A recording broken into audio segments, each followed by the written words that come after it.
بسم اللہ الرحمن الرحیم۔ تمام بھائی اور بہنوں کو السلام علیکم۔ ناظرین گرامی، عقبہ کی گھاٹی میں 73 مرد اور 2 عورتیں تھیں جو حضور پاک صلی اللہ علیہ وآلہ وسلم سے ملاقات کے لیے آئے۔ وہ ایک ایک 2 کر کے جمع ہو گئے۔ اس مجمع میں 11 آدمی قبیلہ اوس کے بھی تھے۔ پھر آپ صلی اللہ علیہ وآلہ وسلم تشریف لائے۔ آپ صلی اللہ علیہ وآلہ وسلم کے چچا حضرت عباس بن عبد المطلب رضی اللہ تعالیٰ عنہ بھی آپ کے ساتھ تھے۔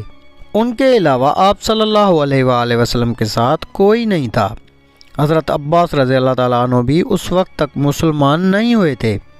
اس وقت آپ صلی اللہ علیہ وآلہ وسلم گویا اپنے چچا کے ساتھ آئے تھے تاکہ اس معاملے کو خود دیکھیں۔ ایک روایت کے مطابق اس موقع پر حضرت ابو بکر صدیق رضی اللہ تعالیٰ عنہ اور حضرت علی رضی اللہ تعالیٰ عنہ بھی ساتھ آئے تھے۔ سب سے پہلے حضرت عباس رضی اللہ تعالیٰ عنہ نے ان کے سامنے تقریر کی۔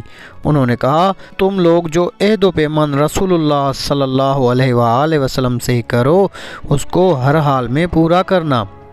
اگر پورا نہ کر سکو تو بہتر ہے کہ کوئی عہد و پیمان نہ کرنا۔ اس پر ان حضرات نے وفاداری نبھانے کے وعدے کیے۔ تب نبی اکرم صلی اللہ علیہ وآلہ وسلم نے ان سے ارشاد فرمایا، تم ایک اللہ کی عبادت کرو اور اس کے ساتھ کسی کو شریک نہ ٹھہراؤ۔ اپنی ذات کی حد تک یہ کہتا ہوں کہ میری حمایت کرو اور میری حفاظت کرو۔ اس موقع پر ایک انصاری بولے، اگر ہم ایسا کریں تو ہمیں کیا ملے گا؟ آپ صلی اللہ علیہ وآلہ وسلم نے ارشاد فرمایا، اس کے بدلے تمہیں جنت ملے گی۔ اب وہ سب بول اٹھے، یہ نفع کا سودا ہے، ہم اسے ختم نہیں کریں گے۔ اب ان سب نے نبی صلی اللہ علیہ وآلہ وسلم سے بیعت کی، حضور صلی اللہ علیہ وآلہ وسلم کی حفاظت کا وعدہ کیا۔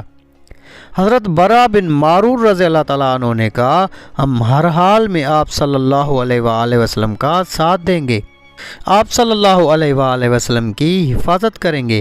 حضرت برا بن معرور رضی اللہ تعالیٰ عنہ یہ الفاظ کہہ رہے تھے کہ ابو الہیثم بن التیہان رضی اللہ تعالیٰ عنہ بول اٹھے، چاہے ہم پیسے کو محتاج ہو جائیں اور چاہے ہمیں قتل کر دیا جائے، ہم ہر قیمت پر آپ صلی اللہ علیہ وآلہ وسلم کا ساتھ دیں گے۔ اس وقت حضرت عباس رضی اللہ تعالیٰ عنہ بولے، ذرا آہستہ آواز میں بات کرو، کہیں مشرک آواز سن نہ لیں۔ اس موقع پر ابو الہیثم رضی اللہ تعالیٰ عنہ نے عرض کیا، اے اللہ کے رسول صلی اللہ علیہ وآلہ وسلم، ہمارے اور یہودیوں کے درمیان کچھ معاہدے ہیں، اب ہم ان کو توڑ رہے ہیں۔ ایسا تو نہیں ہوگا کہ آپ صلی اللہ علیہ وآلہ وسلم ہمیں چھوڑ کر مکہ آ جائیں گے؟ یہ سن کر آپ صلی اللہ علیہ وآلہ وسلم مسکرائے اور فرمایا، نہیں، بلکہ میرا خون اور تمہارا خون ایک ہے، جس سے تم جنگ کرو گے اس سے میں جنگ کروں گا، جس سے تم پناہ دو گے اس سے میں پناہ دوں گا۔ پھر آپ صلی اللہ علیہ وآلہ وسلم نے ان سے 12 آدمی الگ کیے، یہ 9 خزرج میں سے اور 3 اوس میں سے تھے۔ آپ نے ان سے فرمایا، تم میرے جان نثار ہو، میرے نقیب ہو۔ ان 12 حضرات میں یہ شامل تھے، سعد بن عبادہ، اسد بن رواحہ، برا بن معرور، ابو الہیثم ابن التیہان، اسید بن حزیر، عبداللہ بن عمرو بن حزام، عبادہ بن سامت اور رافع بن مالک رضی اللہ تعالیٰ عنہ۔ ان میں سے ہر ایک اپنے اپنے قبیلے کا نمائندہ تھا۔ آپ صلی اللہ علیہ وآلہ وسلم نے ان جانشینوں سے فرمایا، تم لوگ اپنی اپنی قوم کی طرف سے اس طرح میرے کفیل ہو جیسے عیسیٰ علیہ السلام کے 12 حواری ان کے کفیل تھے، اور میں اپنی قوم یعنی مہاجروں کی طرف سے کفیل اور ذمہ دار ہوں۔ اس بیعت کو بیعت عقبہ ثانیہ کہا جاتا ہے۔ یہ بہت اہم تھی۔ اس بیعت کے ہونے پر شیطان نے بہت واویلا کیا، چیخا اور چلایا، کیونکہ یہ اسلام کی ترقی کی بنیاد تھی۔ جب یہ مسلمان مدینہ پہنچے تو انہوں نے کھل کر اپنے اسلام قبول کرنے کا اعلان کر دیا۔ اعلانیہ نمازیں پڑھنے لگے۔ مدینہ منورہ میں حالات سازگار دیکھ کر نبی کریم صلی اللہ علیہ وآلہ وسلم نے مسلمانوں کو مدینہ منورہ کی طرف ہجرت کرنے کا حکم دیا، کیونکہ قریش کو جب یہ پتہ چلا کہ نبی کریم صلی اللہ علیہ وآلہ وسلم نے ایک جنگجو قوم کے ساتھ ناطہ جوڑ لیا ہے اور ان کے ہاں ٹھکانہ بنا لیا ہے، تو انہوں نے مسلمانوں کا مکہ میں جینا اور مشکل کر دیا۔ تکالیف دینے کا ایسا سلسلہ شروع کیا کہ اب تک ایسا نہیں کیا تھا۔ روز بروز صحابہ کی پریشانیاں اور مصیبتیں بڑھتی چلی گئیں۔ کچھ صحابہ کو دین سے پھیرنے کے لیے طرح طرح کے طریقے آزمائے گئے، طرح طرح کے عذاب دیے گئے۔ آخر صحابہ نے اپنی مصیبتوں کی فریاد آپ صلی اللہ علیہ وآلہ وسلم سے کی اور مکہ سے ہجرت کر جانے کی اجازت مانگی۔ حضور نبی کریم صلی اللہ علیہ وآلہ وسلم چند دن خاموش رہے۔ آخر ایک دن فرمایا مجھے تمہاری ہجرت گاہ کی خبر دی گئی ہے، وہ یثرب ہے۔ یثرب یعنی مدینہ، مدینے کا پرانا نام یثرب تھا۔ اور اس کے بعد حضور اکرم صلی اللہ علیہ وآلہ وسلم نے انہیں ہجرت کرنے کی اجازت دے دی۔ اس اجازت کے بعد صحابہ کرام ایک ایک دو دو کر کے چھپ چھپا کر جانے لگے۔ مدینہ کی طرف روانہ ہونے سے پہلے نبی کریم صلی اللہ علیہ وآلہ وسلم نے اپنے صحابہ کے درمیان بھائی چارہ فرمایا، انہیں ایک دوسرے کا بھائی بنایا۔ مثلا حضرت ابو بکر رضی اللہ تعالیٰ عنہ اور حضرت عمر رضی اللہ تعالیٰ عنہ کے درمیان بھائی چارہ فرمایا۔ اسی طرح حضرت حمزہ رضی اللہ تعالیٰ عنہ کو حضرت زید بن حارثہ رضی اللہ تعالیٰ عنہ کا بھائی بنایا۔ حضرت عثمان رضی اللہ تعالیٰ عنہ کو حضرت عبد الرحمن بن عوف رضی اللہ تعالیٰ عنہ کا بھائی بنایا۔ حضرت عبادہ بن صامت رضی اللہ تعالیٰ عنہ اور حضرت بلال رضی اللہ تعالیٰ عنہ کے درمیان حضرت مصعب بن عمیر رضی اللہ تعالیٰ عنہ اور حضرت سعد ابن ابی وقاص کے درمیان حضرت ابو عبیدہ بن الجرح رضی اللہ تعالیٰ عنہ اور حضرت ابو حذیفہ رضی اللہ تعالیٰ عنہ کے غلام حضرت سالم رضی اللہ تعالیٰ عنہ کے درمیان حضرت سعید بن زید رضی اللہ تعالیٰ عنہ اور حضرت طلحہ بن عبید اللہ رضی اللہ تعالیٰ عنہ کے درمیان اور حضرت علی رضی اللہ تعالیٰ عنہ کو خود اپنا بھائی بنایا۔ مسلمانوں میں سے جن صحابہ نے سب سے پہلے مدینہ کی طرف ہجرت کی وہ رسول اکرم صلی اللہ علیہ وآلہ وسلم کے پھپھی زاد بھائی حضرت ابو سلمہ عبداللہ بن عبداللہ مخزومی رضی اللہ تعالیٰ عنہ ہیں۔ انہوں نے سب سے پہلے تنہا جانے کا ارادہ فرمایا۔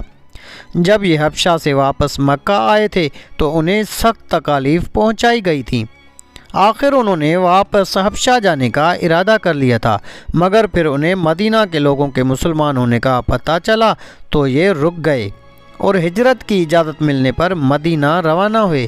مکہ سے روانہ ہوتے وقت یہ اپنے اونٹ پر سوار ہوئے اور اپنی بیوی ام سلمہ رضی اللہ تعالیٰ عنہا اور اپنے دودھ پیتے بچے کو بھی ساتھ سوار کر لیا۔ جب ان کے سسرال والوں کو پتہ چلا تو وہ انہیں روکنے کے لیے دوڑے اور راستے میں جا پکڑا۔ ان کا راستہ روک کر کھڑے ہو گئے۔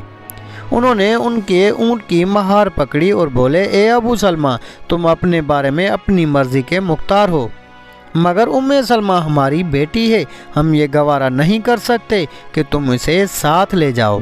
یہ کہہ کر انہوں نے ام سلمہ رضی اللہ تعالیٰ عنہا کے اونٹ کی لگام کھینچ لی۔ اسی وقت ابو سلمہ کے خاندان کے لوگ وہاں پہنچ گئے اور بولے، ابو سلمہ کا بیٹا ہمارے خاندان کا بچہ ہے، جب تم نے اپنی بیٹی کو اس کے قبضے سے چھڑا لیا تو ہم بھی اپنے بچے کو اس کے ساتھ نہیں جانے دیں گے۔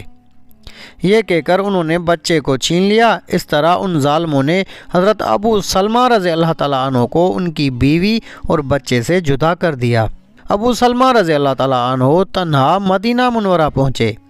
ام سلمہ رضی اللہ تعالیٰ عنہ شوہر اور بچے کی جدائی کے غم میں روزانہ صبح سویرے مکہ سے باہر مدینہ منورہ کی طرف جانے والے راستے میں بیٹھ جاتی تھیں اور روتی رہتی تھیں۔ ایک دن ان کا ایک رشتہ دار ادھر سے گزرا، اس نے انہیں روتے دیکھا تو ترس آ گیا۔ وہ اپنی قوم کے لوگوں میں گیا اور ان سے بولا، تمہیں اس غریب پر رحم نہیں آتا؟ اسے اس کے شوہر اور بچے سے تم لوگوں نے جدا کر دیا ہے، کچھ تو خیال کرو۔ آخر ان کے دل میں رحم آ گیا، انہوں نے ام سلمہ رضی اللہ تعالیٰ عنہ کو جانے کی اجازت دے دی۔ یہ خبر سن کر ابو سلمہ رضی اللہ تعالیٰ عنہ کے رشتہ داروں نے بچہ ام سلمہ رضی اللہ تعالیٰ عنہ کو دے دیا اور انہیں اجازت دے دی کہ بچے کو لے کر مدینہ چلی جائیں۔ اس طرح انہوں نے مدینہ کی طرف تنہا سفر شروع کیا۔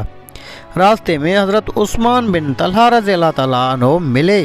یہ اس وقت مسلمان نہیں ہوئے تھے، یہ صلح حدیبیہ کے موقع پر مسلمان ہوئے تھے۔ یہ ان کی حفاظت کی غرض سے ان کے اونٹ کے ساتھ ساتھ چلتے رہے، یہاں تک کہ انہیں قباء میں پہنچا دیا۔ پھر حضرت عثمان بن طلحہ رضی اللہ تعالیٰ عنہ یہ کہتے ہوئے رخصت ہو گئے، تمہارے شوہر یہاں موجود ہیں۔ اس طرح ام سلمہ رضی اللہ تعالیٰ عنہ مدینہ پہنچی۔ آپ پہلی مہاجر خاتون ہیں جو شوہر کے بغیر مدینہ آئیں۔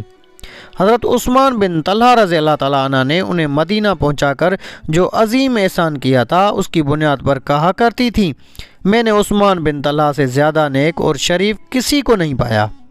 اس کے بعد مکہ سے مسلمانوں کی مدینہ آمد شروع ہوئی۔ صحابہ کرام رضی اللہ تعالیٰ عنہم اجمعین ایک کے بعد ایک آتے رہے۔